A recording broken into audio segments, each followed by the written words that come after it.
우리 하나님의 말씀 구약 성경 아가서 1장 1절 말씀 보시겠습니다.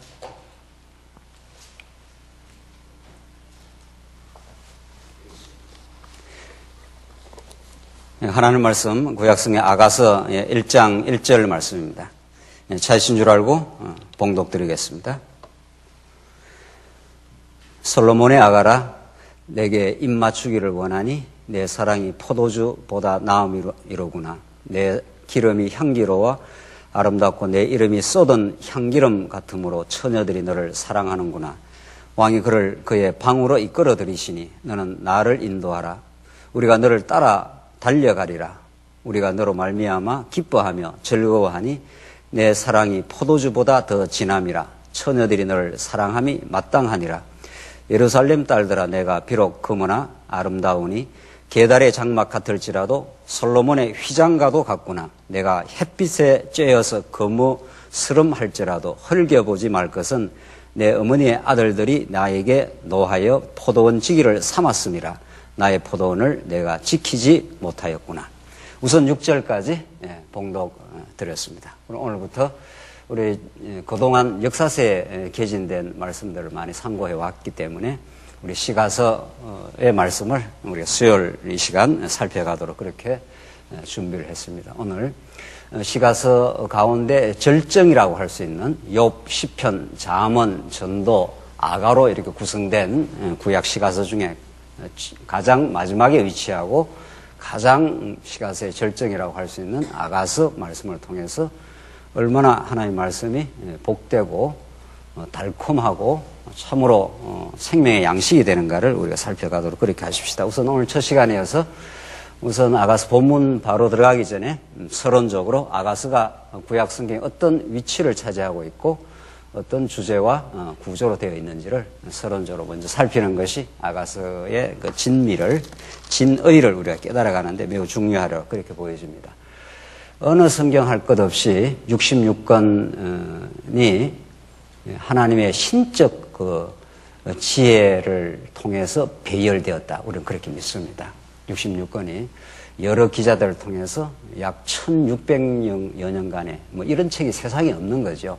어떤 책도 뭐 공저, 한 두세 사람이 책을 공저해서 책을 써서 뭐 책을 내기도 하고 하지만은 세상에 40여 명의 기자가 1600년간에 걸쳐서 여러 다른 역사적 그 상황 속에서 기록된 거 아닙니까?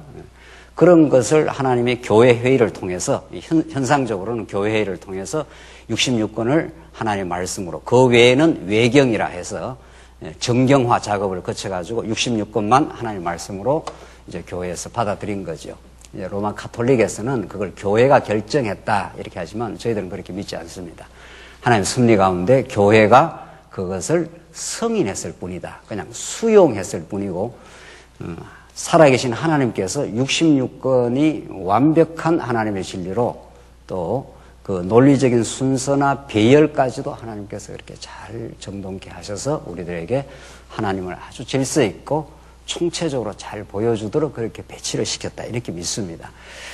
이건 정말 그걸 우리가 깨닫기만 해도 하나님의 질서 있는 그 작정과 우리의 삶을 일거수일투족 섭리해 가신다는 걸 우리는 이 말씀의 배열을 통해서도 잘 알 수 있습니다.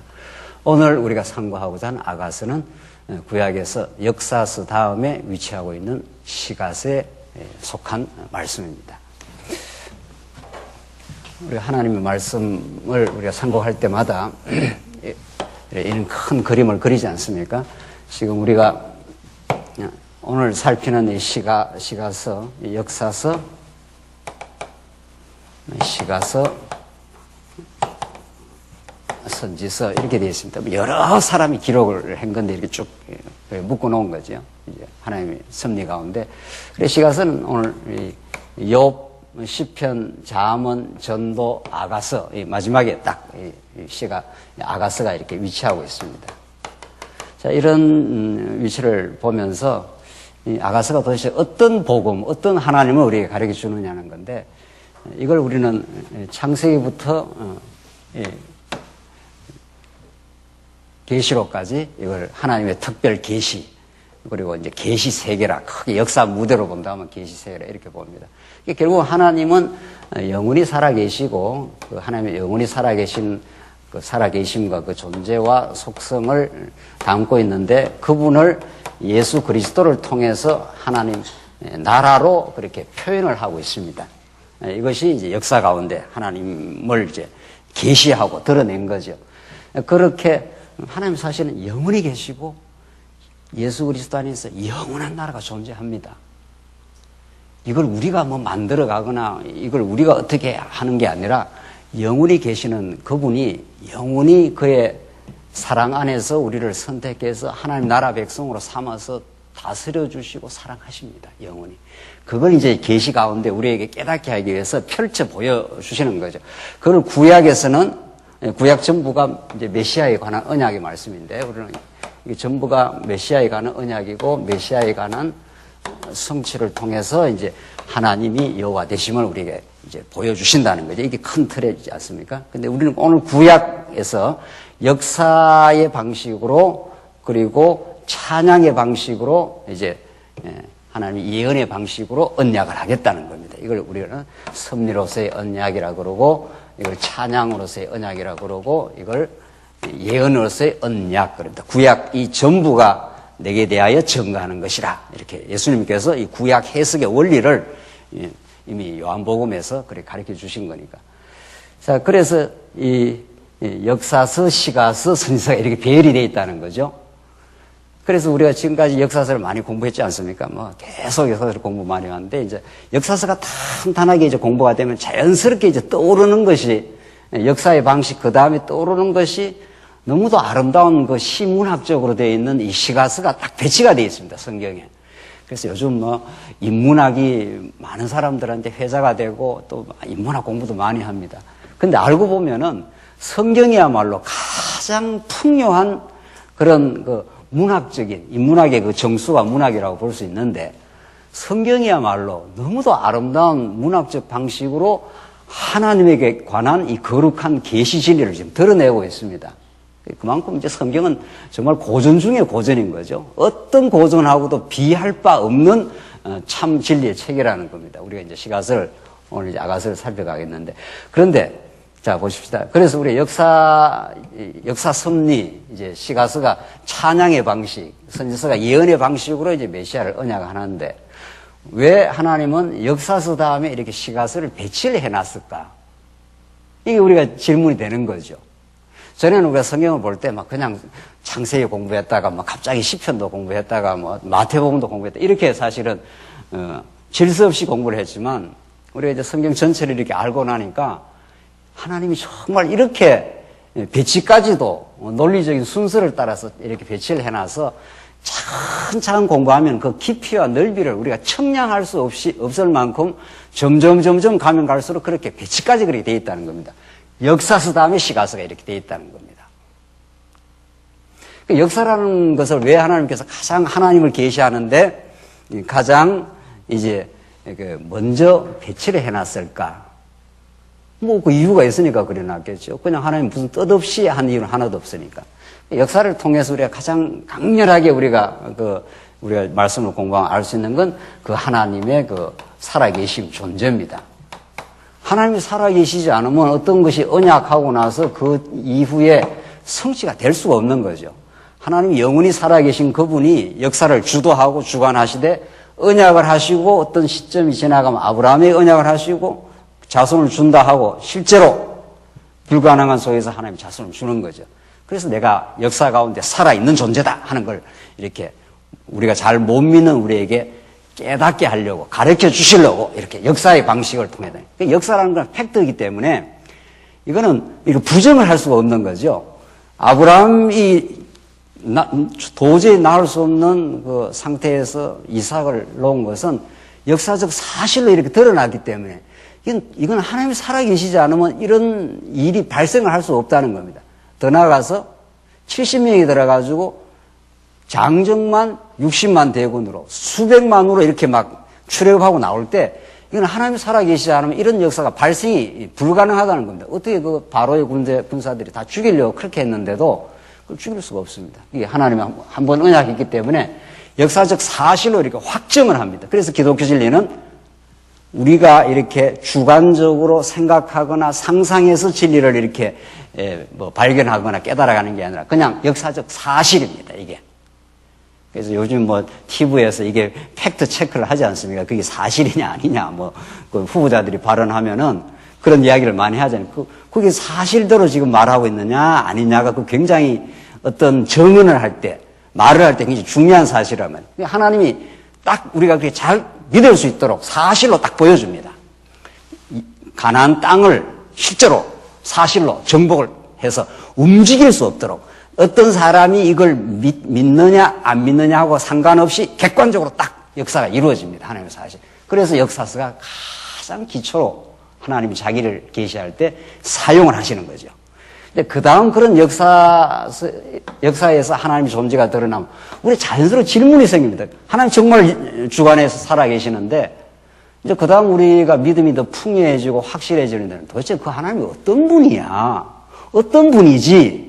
살아계시는 그분이 어떤 분이야? 이게 자연스러운 그 논리로 질문이 생기는 거죠. 그래서 하나님이 시가서에 하나님의 속성을 역사 가운데 드러나신 살아계신 그분이 얼마나 전능하신가. 이게 이제 욥기 아닙니까? 망하게도 하고 흥하게도 하고 마음대로 하나님께서 역사를 이스라엘 백성들을 애굽에 집어넣기도 하고 그 강력한 바로의 군세를 때려눕히고 다시 건져내기도 하시는 하나님, 이런 거죠. 그래서 자연스럽게 성경이 그렇게 흘러갑니다. 정말 하나님의 역사 가운데 역사를 주관하시며 살아계시는 분이시다. 근데 그분이 어떤 분이지 하면은 전능하셔, 이렇게 되는 거죠. 그게 우리가 잘 아는 욥, 시편, 잠언, 전도, 아가, 이렇게 자연스럽게 논리가 흘러갑니다. 그래서 이 시가서, 우리가 지금 오늘 살펴보자 하는 아가서는 시가서 가운데 5권 중에 한 권 아니에요. 그래서 전통적인 신학에서도 그 조직 신학을 보면은 하나님의 속성하고 많이 거론이 됩니다. 하나님의 단순성, 또 거기도 전능성도 말하고 공유적 속성, 인간과 이렇게 공유되는 속성도 있고 비공유적 속성, 이런 이야기에서 복잡하게 논의를 많이 합니다. 그러나 그런 복잡한 논의를 차치하고 성경은 하나님에 대해서 설명을 하는데 하나님의 속성에 대해서 너무도 질서 있게 설명합니다. 아가서가 이렇게 시가서 가운데 이렇게 먼저 이렇게 나온 게 아니라 제일 마지막에 위치가 되어 있지 않습니까? 이것도 보통 그 신적 배열이 아닐 수가 없습니다, 이게. 제일 앞에 하나님 전능하시다, 이게 딱 욥기에서 이제 나가는 거죠. 그래서 천지를 창조하시는 분이시다. 지금 그렇게 욥기에 그 하나님의 창조 이야기도 많이 나오지 않습니까?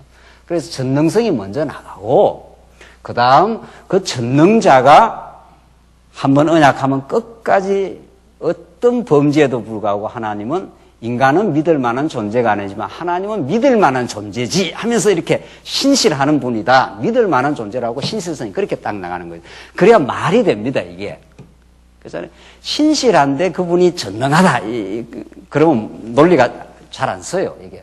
정말 하나님이 우주를 창조하신 그분이 엘로힘 되시는 분이 전능자가 천지를 창조하여 언약을 세우고 언약을 어떤 경우에도 이루어 가시는 분이시다. 그게 신실성입니다.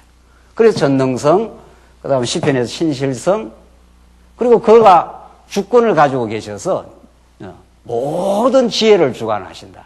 그래서 나라를 그 지혜를 줘서 솔로몬을 통해서 왕가도 세우고 나라도 잘 다스리게 갈 수 있는 주권자이시다.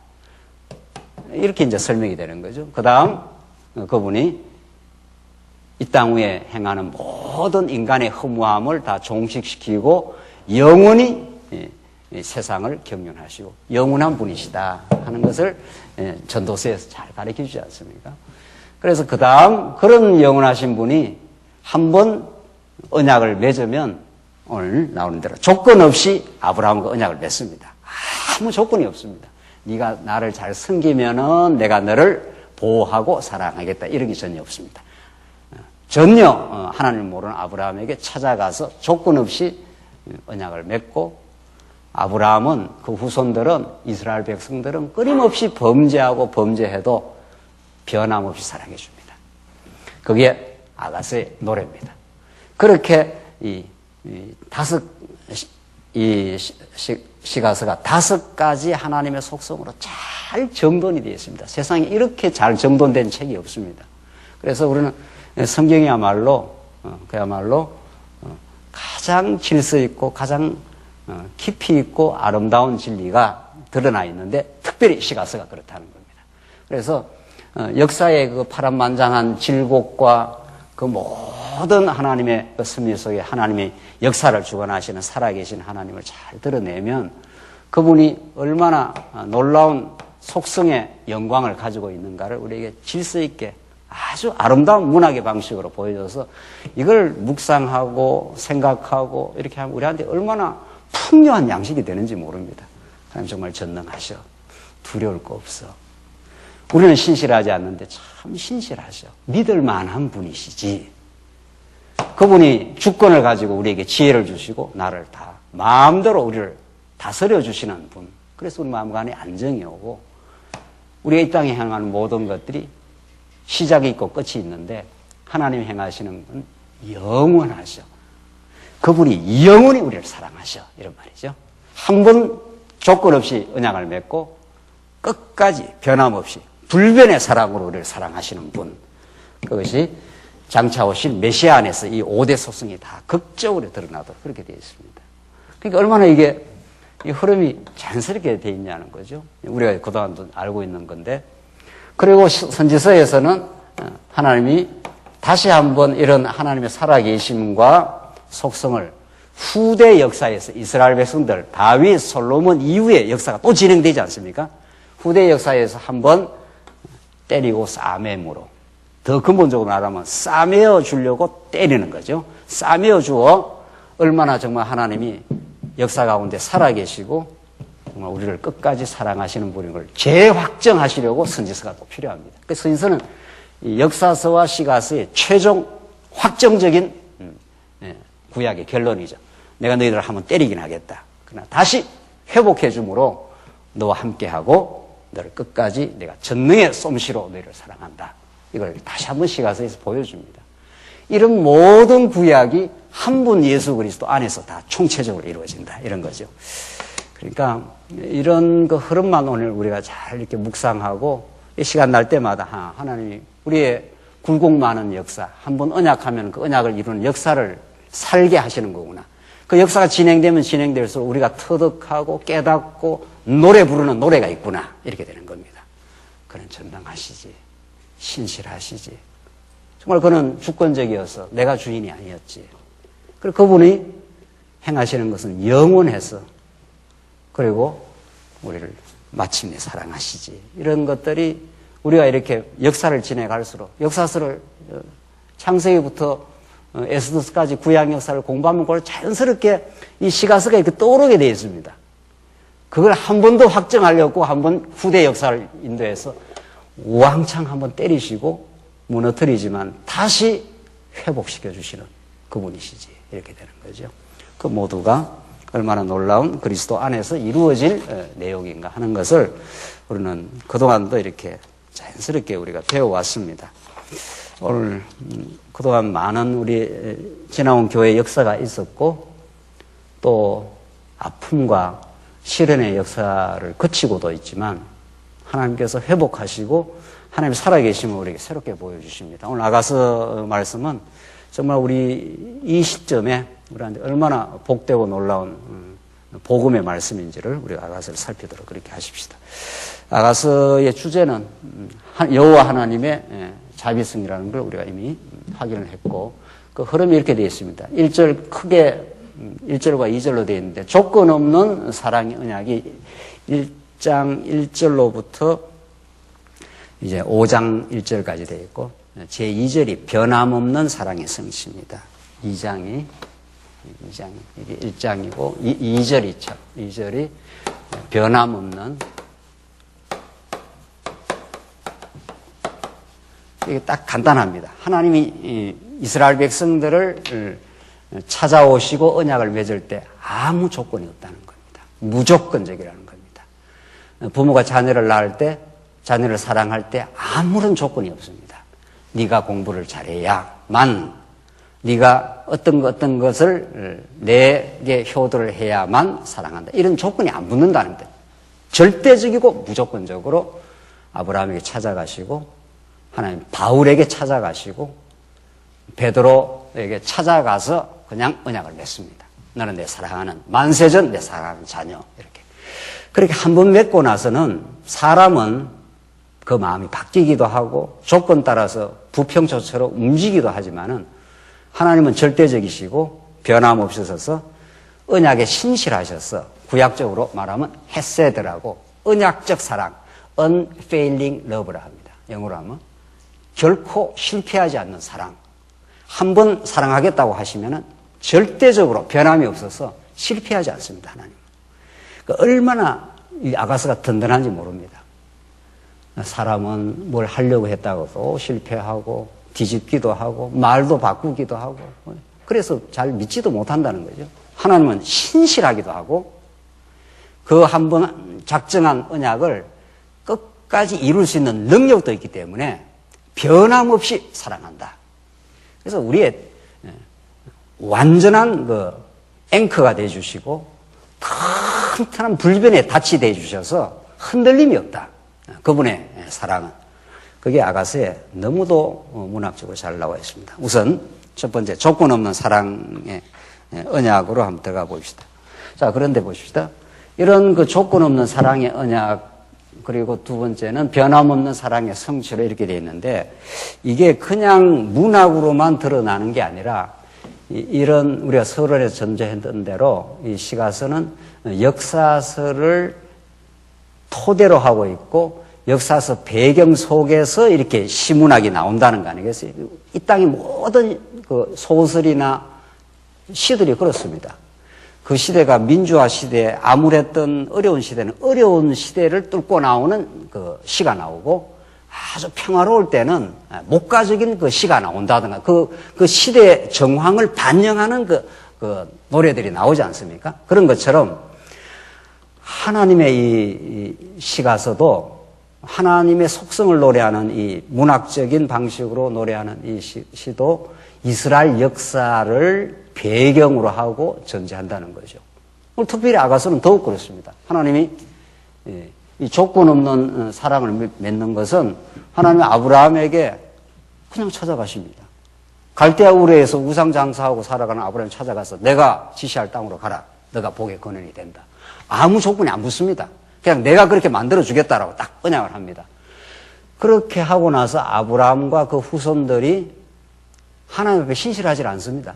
아브라함 자체도 늘 하나님 앞에 불신한 적이 많고 그 후손들도 애굽으로 들어가고 나와서 하나님 아브라함 언약을 생각해서 그들을 애굽에서 건져냈지만은 그들은 광야에서 얼마나 하나님을 배반하고 하나님을 까마득하게 잊어버립니다.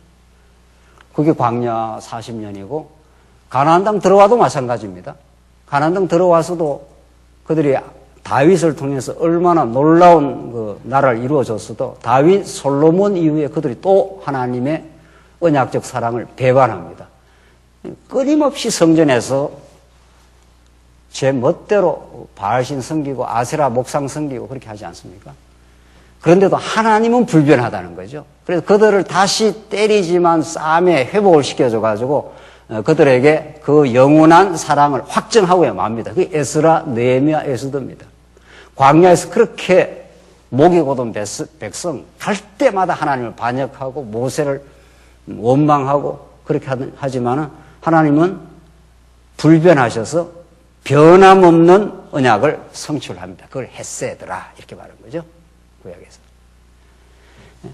그래서 이스라엘 백성들의 그 말할 수 없는 범죄, 광야에서의 고난, 그 모든 그 정말 파란만장한 그 경험을 다 통과하면서 결국 하나님은 보여주고자 하는 것은 나는 한 번 맺은 조건 없는 언약대로 끝까지 너를 변함없이 사랑한다는 걸 성취하고야만 합니다. 그래서 이스라엘은 돌아와서 그 하나님을 얼마나 정말 목 놓아 노래 부르는지 모릅니다. 결국 역사는 굉장히 객관적인 거고 역사는 굉장히 사실에 근거한 하나님의 그 존재를 확증하는 건데 사람은 이게 객관적인 거 갖고 못 삽니다. 논리라든가 사실로만 우리가 못 살아요. 그렇잖아요. 우리 하나님 우리를 너무도 잘 아시기 때문에 우리 사람에게는 소망, 꿈, 즐거운 노래, 거기에서 이게 사는 맛이 납니다. 그러니까 하나님 그걸 우리에게 너무도 잘 아시고 하나님을 계시하시되 그 논리와 객관성과 역사를 통해서 하나님 존재를 보여줄 뿐 아니라 우리가 그런 하나님을 발견하고 노래 부르게 하고 찬양하게 하고 미래를 이렇게 꿈꾸게 하고 하나님 나라가 이 땅에 오는 걸 간절히 소망하고 이게 다 시 같습니다. 이게 시적인 그 노래를 하나님께 우리가 부르게 합니다. 이 역사라는 건 굉장히 고난과 고통과 어려움으로 점철되어 있습니다. 그러나 그 모든 역사를 통해서 하나님 살아계심을 보여주시고 그 모든 역사가 너희들 끝까지 영원히 사랑한다는 그 소망과 기쁨을 주십니다.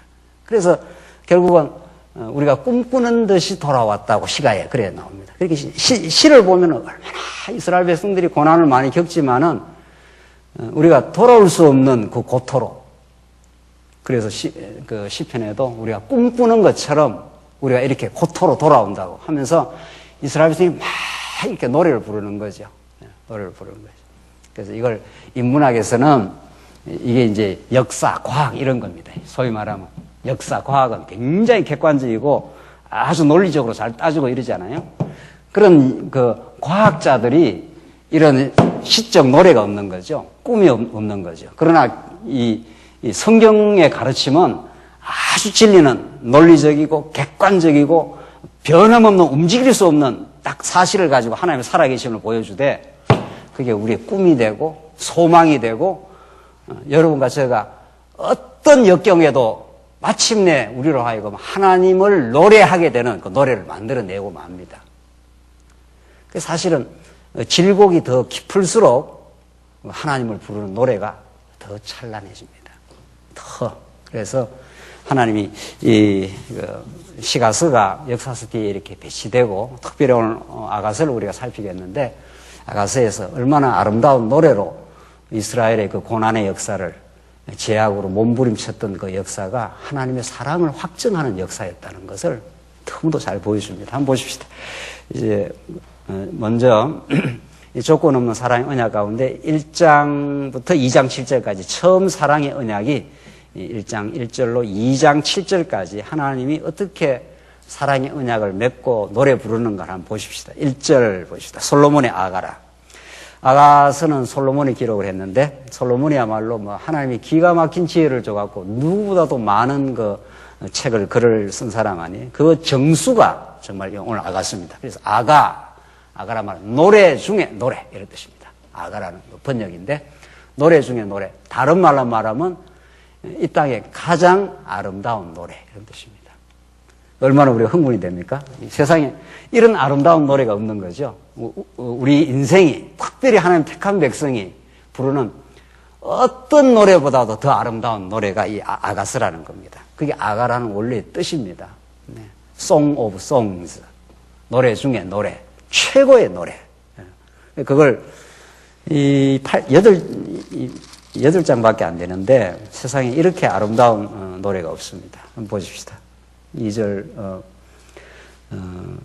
솔로몬의 아가라 내게 입맞추기를 원하니 내 사랑이 포도주보다 나음이로구나. 이 입맞춤이라는 게 사랑의 관계에서 이제 생기는 하나의 표현 아닙니까? 내게 입맞추기를 원하니 내 사랑이 포도주보다 나음이라. 근데 포도주라는 게 아주 상큼하고 참 좋은 건데 그 포도주에 비해서 내 사랑이 포도주보다 낫다. 그러면서 3절 내 기름이 향기로워 아름답고 내 이름이 쏟은 향기름 같으므로 처녀들이 너를 사랑하는구나. 그래서 아가스의 서두가 입맞춤으로부터 시작됩니다.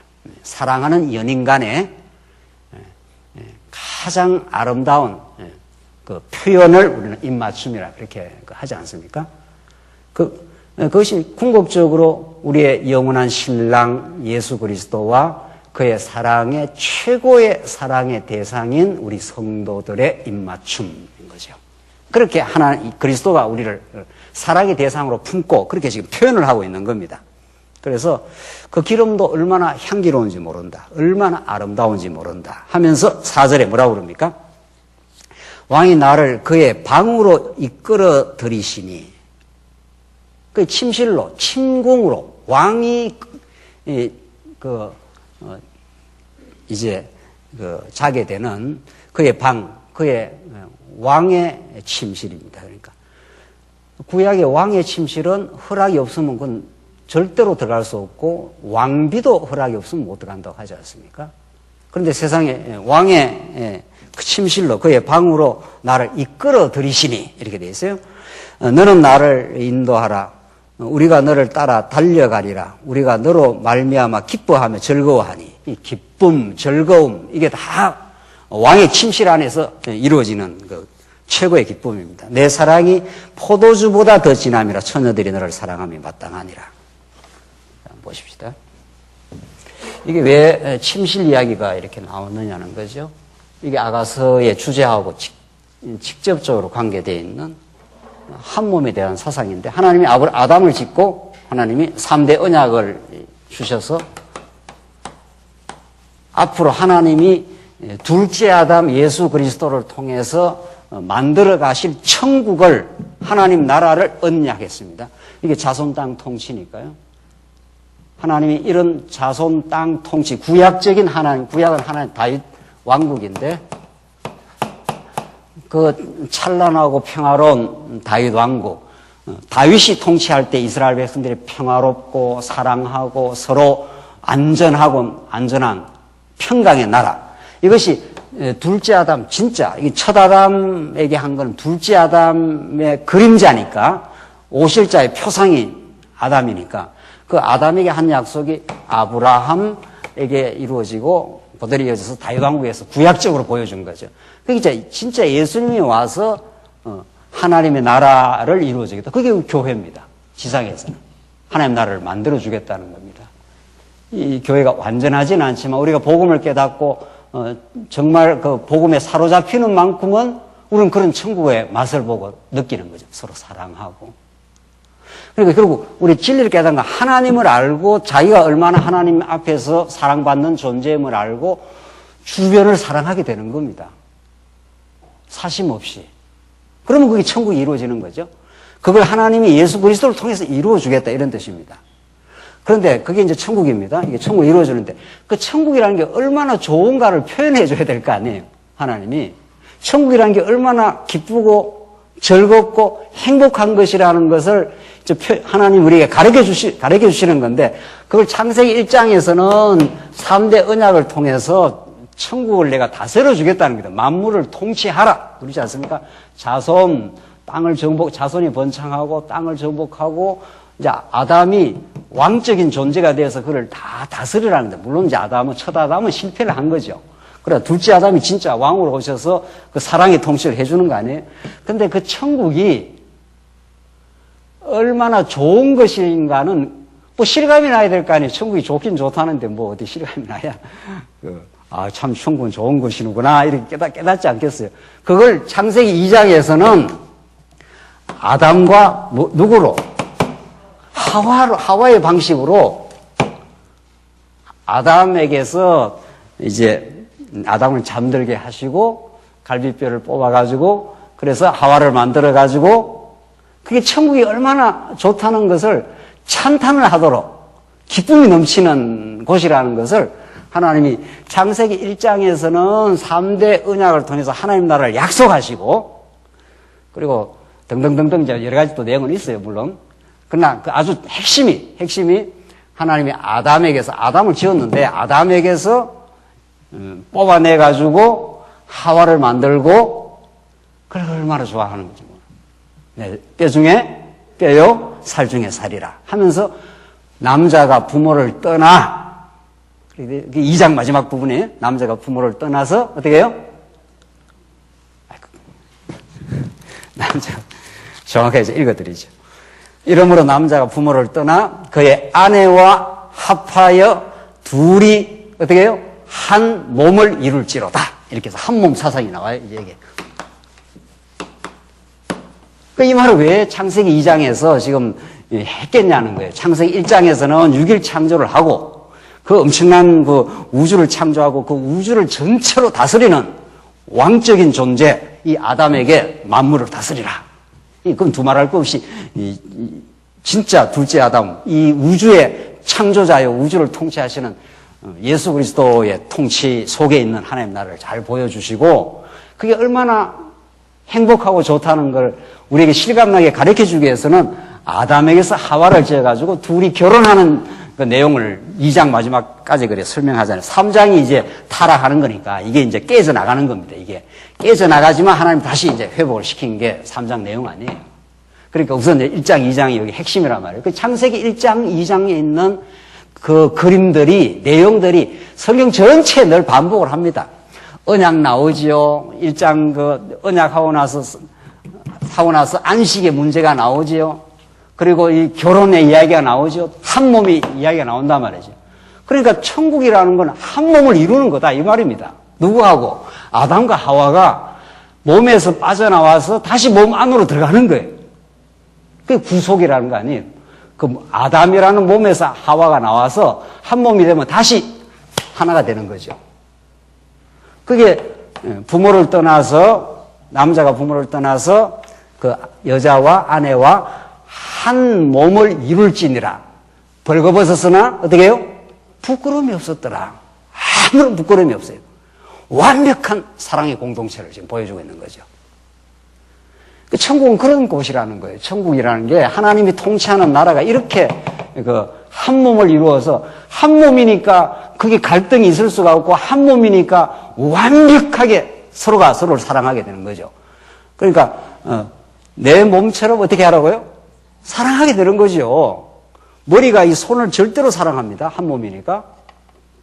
이 손이 이 손을 또 절대로 사랑해요. 머리가 하나밖에 없으면. 그러니까 몸은 분열이 될 수가 없고 갈등이 있을 수가 없고 완전한 행복을 누리는 거죠. 그게 이 아담의 진짜로 오실 예수 그리스도와 아담은 예수 그리스도의 표상이고 하와는 누구의 표상이니까 성도 우리 교회 여기에 합치면은 에덴 교회가 되는 거 아니에요. 한 몸을 이루면은 그러니까 우리가 예수 그리스도의 지체가 다 되어가지고 그리스도와 한 몸을 이루어 사는 거 아닙니까 지금. 그리스도에서 자꾸 떨어져 나가니까 자꾸 우리가 갈등도 하고 문제도 생기고 자꾸 어려움도 있고 지금 이 땅에서는 그런 걸 경험하는 거지만 그리스도의 완전한 통치와 그의 사랑 속에 들어가면 완전히 하나가 되는 거죠. 그걸 우리가 점점 말씀을 통해서 깨닫기 시작하면은 우리가 한 지체니까 드디어 주변에 있는 사람들 사랑하게 되는 거죠. 시기할 일 없고 경쟁할 일 없고 내가 기쁨과 행복이 있으니까 다른 지체를 섬기게 되고 사랑하게 되고 돌보게 되고 그런 것을 우리는 가정이라든가 교회를 통해서 부분적이고 미진한 부분들은 있지만 그래도 복음을 깨닫는 만큼은 완전하지는 않지만 완결된 방식으로는 우리가 맛을 보는 거죠. 맞아. 이게 천국이야. 이렇게 되는 거죠. 그걸 지금 지금 솔로몬은 이 술람미와의 관계를 통해서 침실의 방식으로 좀 표현을 하고 있는 겁니다. 이게 지금 아담과 하와가 왕이 지금 여인을 내 방으로 들어오라 이렇게 하잖아요. 지금. 그래서 이 한몸 사상이라는 거 이게 교회인데 그리스도와 우리 성도 간에 다시 한번 보십시오. 4절. 왕이 나를 그의 방으로 이끌어 들이시니 너는 나를 인도하라. 우리가 너를 따라 달려가리라. 우리가 너로 말미암아 기뻐하며 즐거워하니 내 사랑이 포도주보다 더 진함이라. 처녀들이 너를 사랑함이 마땅하니라. 그래서 왕의 침실로 이끌어 들어가는 술람미의 지금 상태를 지금 보여주면서 예수 그리스도의 침실로 이끌려 들어가는 우리 모든 신부된 우리 성도들의 상태를 지금 가르쳐주고 지금 예표하고 있는 거죠. 그래서 조금 더 봅시다. 이제 5절로 6절을 보면은 신부의 미모와 누추함에 대한 아가의 그 변명을 지금 노래하는데 한번 보십시다. 5절. 예루살렘 딸들아 내가 비록 검으나 아름다우니 계달의 장막 같을지라도 솔로몬의 휘장과도 같구나. 예루살렘 딸 하는 거는 이 술람미하고 대척점에 있습니다. 예루살렘 딸들이 술람미를 자꾸 비웃고 너는 별거 아닌 존재야 이렇게 하면서 지금 그런 지금 문학적 설정을 그렇게 해놓은 겁니다. 예루살렘 딸들아, 내가 비록 검으나 아름다우니, 실제로 술람물이 거물스름하게 못생긴데 아름답고 자기가 지금 표현을 한단 말이죠. 게달의 장막 같은, 게달의 장막은 그 아랍 유목민들의 그 장막입니다. 아주 검고 거칠고 보잘것없는 너덜너덜한 그런 장막을 게달의 장막이라고 하는데, 게달의 장막 같을지라도 솔로몬의 휘장과도 같구나. 실제 모습은 거무스름하게 별 아름답지, 별 볼 일 없어 보잘것없는데 자신은 굉장히 아름답고 표현하고, 게달의 장막처럼 너덜너덜한 것 같아도 실제 솔로몬의 휘장 같다고. 솔로몬의 휘장이 얼마나 좋겠어요, 세상에. 솔로몬이 그때 절대 왕권을 갖고 있었으니까 솔로몬이 그 만들어 놓은 휘장이라는 건 화려하고 아름다운 그런 곳이라는 거죠. 또 6절 봅시다. 내가 햇빛에 쬐어서 거머스름 할지라도 흘겨보지 말 것은, 예루살렘 딸들아, 나를 조롱하거나 흘겨보지 마라. 예루살렘 딸이라는 게 그 당시에 하나의 그 술람미를 지금 이렇게 빈정거리고 별 볼 일 없지 않느냐 이렇게 지금 보고 있는 겁니다. 그래서 거무스름 할지라도 흘겨보지 말 것은 내 어머니의 아들들이 나에게 노하여 포도원 지기를 삼아. 포도원 지기, 포도원의 노예입니다. 포도원의 종들로 삼았다 이런 뜻입니다. 그런데 나의 포도원을 내가 지키지 못하였구나. 그렇게 포도원의 노예처럼 포도원의 종로로 한 것처럼 그렇게 해서 내가 실제로 포도원을 지키지도 못한다. 요컨대 무슨 말입니까? 거무스름하고 포도원의 종로릇하고 그런 존재이지만은 실제로 내가 신랑 앞에 서면은 아름답고 솔로몬의 휘장처럼 그런 존재다. 그렇게 지금 문학적으로 설명하고 있는 거죠. 이스라엘 백성들 광야에서 하나님 앞에서 설 수 없는 백성들입니다. 하나님의 능력으로 그들을 애굽에서 건져내가지고 얼마나 그들을 아브라함 언약에 근거해서 그들을 건져내서 약속의 땅으로 지금 인도에 가려고 그들을 건져내지 않습니까? 바로 정면에서 금송아지를 섬깁니다. 하나님 보는 앞에서. 이 금송아지가 우리를 인도했는 신이라고. 그거는 그 행위대로 말하면 썰어버려야 되는 거죠. 그건 절대로 가나안 땅에 들어갈 수 있는 조건이나 행위가 되지 않지 않습니까? 그들을 한번 하나님께서 진노하시지만 필사적으로 모세가 중보 기도를 하고 저들을 살려달라. 저들이 다 멸해지면 하나님의 이름이 오히려 욕보임을 당하지 않겠느냐. 이렇게 해서 그 언약을 붙들고 기도함으로 하나님 그들을 용서하시고, 그때부터 하나님께서 용서하고 신에서 언약을 주시고 그 죄인들이 양의 피를 가져오면은 만나 주시는 거죠. 그래서 그들을 용서해서 끝까지 약속대로 그들은 거머스름하지만 내가 얼마나 아름다운지 모른다. 지금 그 표현이 그런 겁니다. 이스라엘 백성들은 하나님 앞에서 그 행위로 말하면은 하나님 앞에 결코 아름다운 존재가 아닌데, 하나님이 우리 신약적으로 말하면 예수 그리스도가 우리는 다 창녀 같고 음부 같고 세상을 사랑하는 우리 존재이지만은 예수님이 우리의 피를 흘려주시고 깨끗한 세마포를 입혀주셔가지고 예복을 입혀주신다는 거 아니에요. 그래서 마태복음서에 예복 입지 않는 사람들은 여기 이 혼인잔치에 들어오지 못한다는 그 예복하는 게 의의 오시고 세마포 오시고 예수님이 우리를 깨끗하게 입혀주셔서 우리를 아름답게 만들어주십니다. 실제로는 누추하고 거무스름하고 추하지만은 그 술람미가 그렇다는 뜻입니다. 술람미가 무슨 말입니까? 솔로몬이 히브리어로 남성형이고 술람미가 똑같은 말입니다. 그게 술람미, 솔로몬, 술람미. 솔로몬은 히브리의 남성형이고 술람미는 여성형이에요. 그게 같은 단어예요. 그게 그 히브리어 자체가 우리한테 그 시사하는 바도 큰 거죠. 그러니까 우리는 실제로 누추하고 보잘것없고 이스라엘에서 엄청나게 하나님 반역하고 배반한 존재지만은 하나님의 사랑 속에서 예수 그리스도로 말미암아 우리가 그리스도의 공로를 그대로 받습니다. 그래서 우리는 그리스도의 존재가 되는 겁니다. 그러니까 예수 그리스도가 우리의 머리가 되시고 우리가 지체가 되면은 천국 갈 때, 심판대 앞에 갈 때 심판대에서 얼굴을 봅니까? 다리를 봅니까? 여러분들 주민등록증에 사진이 어디가 나와 있는 겁니까? 사진에 보면 얼굴이 나와야지 뭐 딴 건 안 나와요. 손, 다리 그런 거 없어도 돼요. 딱 그냥 그 신분증에 얼굴만 딱 붙어 있으면 돼요. 그 예수님 얼굴 딱 밀으면 우리는 가는 거죠. 그 예수님께 붙어서 예수와 같은 존재가 된 겁니다. 우리가. 이게 솔로몬이 술람이 그 히브리어 자체가 그래요. 솔로몬, 술람이 같은 단어란 말이에요.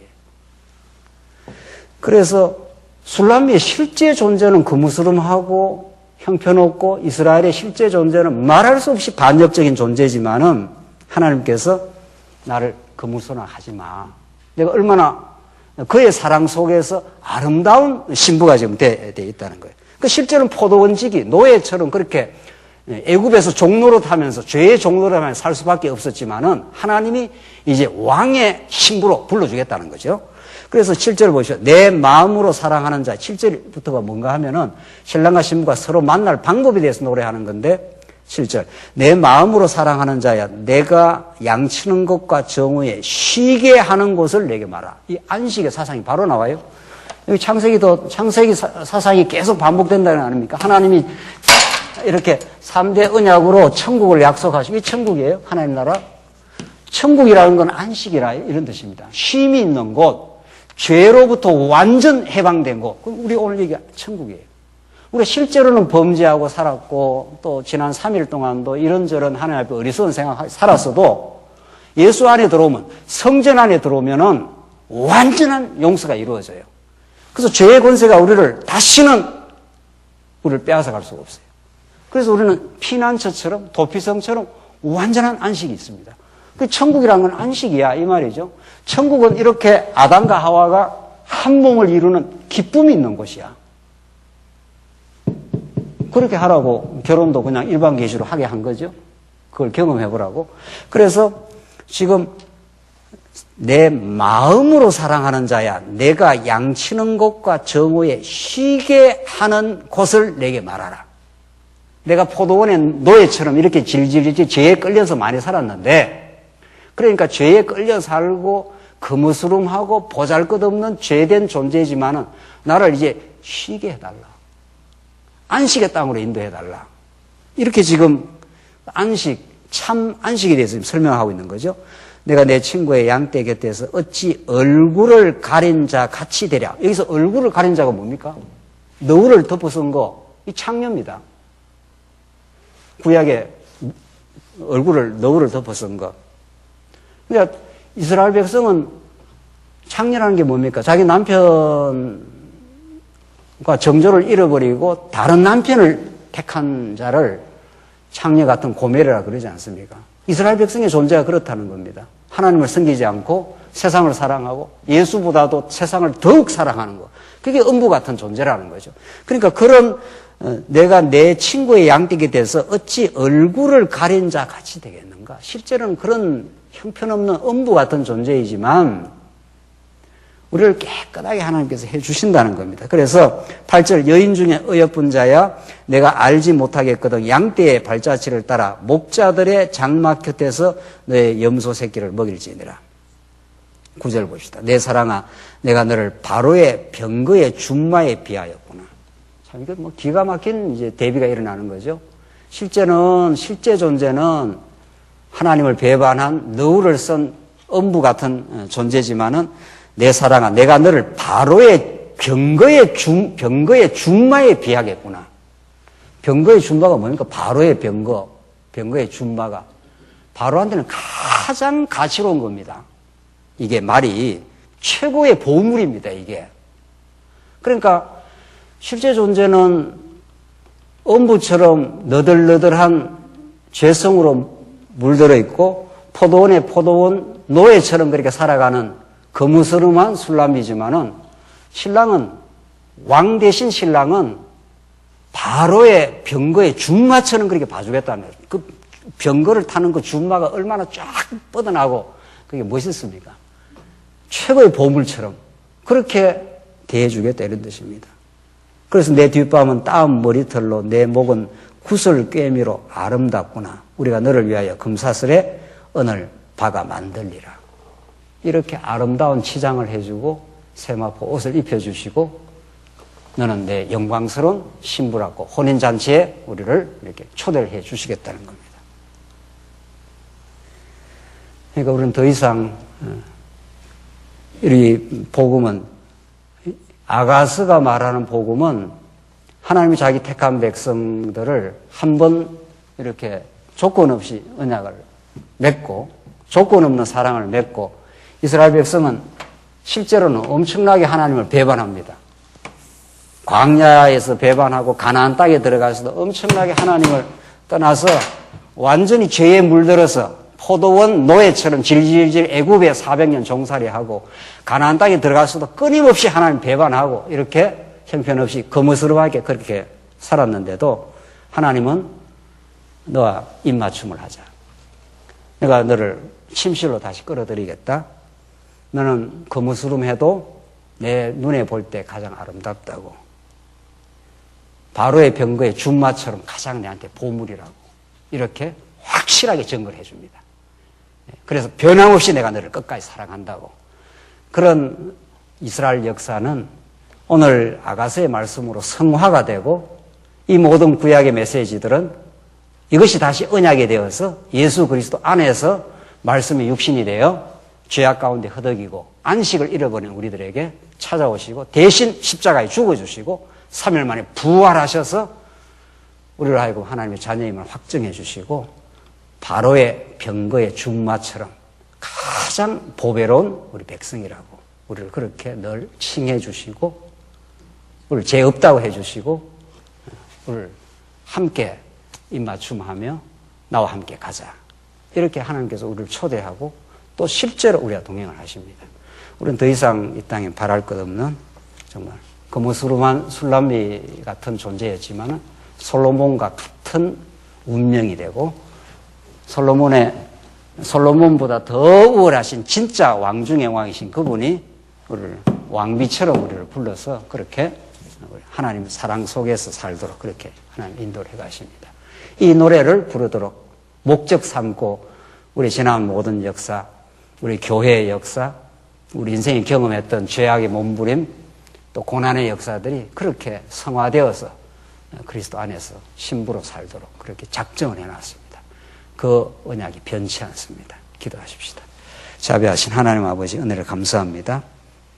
우리가 얼마나 이 광야 같은 고난의 삶을 살아가면서 때로는 몸부림치고 죄에 허덕이며 포도원의 노예처럼 그렇게 살아갈 때가 많았지만, 하나님께서 우리를 죄 없다 해주시고 가장 아름답다고 입맞추어 주시고 바로의 병거의 준마처럼 최고의 보물로 삼아주시는 이 크고 놀라운 은혜를 우리가 이루 다 말할 수가 없습니다. 그 은혜 속에서 우리가 새로운 소망과 진리에 향한 꿈과 교회가 새롭게 세워지는 소망 속에 전진하게 하시옵소서. 예수님 이름으로 기도하옵나이다. 아멘.